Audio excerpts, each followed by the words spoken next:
Today, we're going to learn how to say a polite phrase. Would you excuse me for just a moment?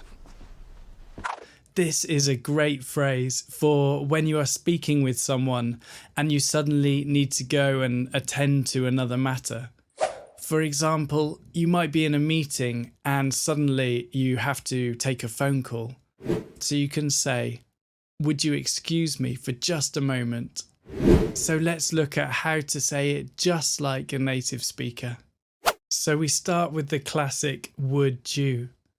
And remember, it's that vowel sound so it's w, everything very forward, w.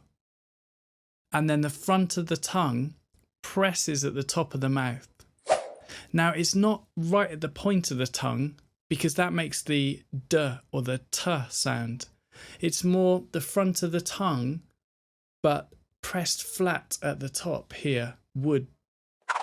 And then once your tongue is there at the top, the mouth and the lips are still forward and round, and it's just dew. Would dew. Would dew. So now we have excuse me. And this is a great English expression, one we use a lot because we're often so polite to each other. Excuse me. So you have that very neutral which is very short. And remember, don't move the lips around it. Don't turn it into an A. Just make it an really short. And then we have Q's. Now to make that Z sound, again, the front of the tongue is at the top of the mouth. But the difference here is there is a gap between the top of the mouth and the top of the tongue. And that way the air can vibrate through it for the Z sound. So it's excuse and then me. And the emphasis here is always on the ooze. Excuse me. So altogether we have, would you excuse me? Just saying this makes you sound like a British native speaker already. So now we have for juster. So we start with for, which becomes f, and that is that schwa sound with the bottom jaw pushing out slightly, f. So what's the difference between the vowel sound of f and the vowel sound of jus? Well, it's very subtle, but as I said, for said quickly, it's f, so the jaw moves forwards. But for the of jus, the jaw moves straight down and back up.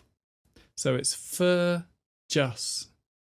Then we have t, which rhymes with f.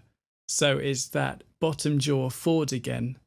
So it's f, jus, t. And finally, we have moment. And again, that of moment is that schwa sound, that bottom jaw forward, So it's all really small. Moment. So what have we got all together? Would you excuse me for just a moment? Would you excuse me for just a moment?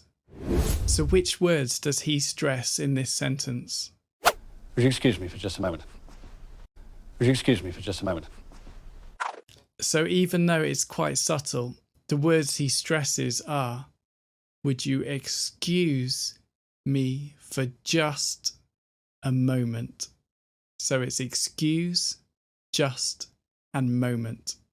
Would you excuse me for just a moment? So it's well worth practicing this phrase because we really do use it. Would you excuse me for just a moment? Hello? No, I don't want to change my electricity company. Anyway, as I said, we use it in a lot of situations.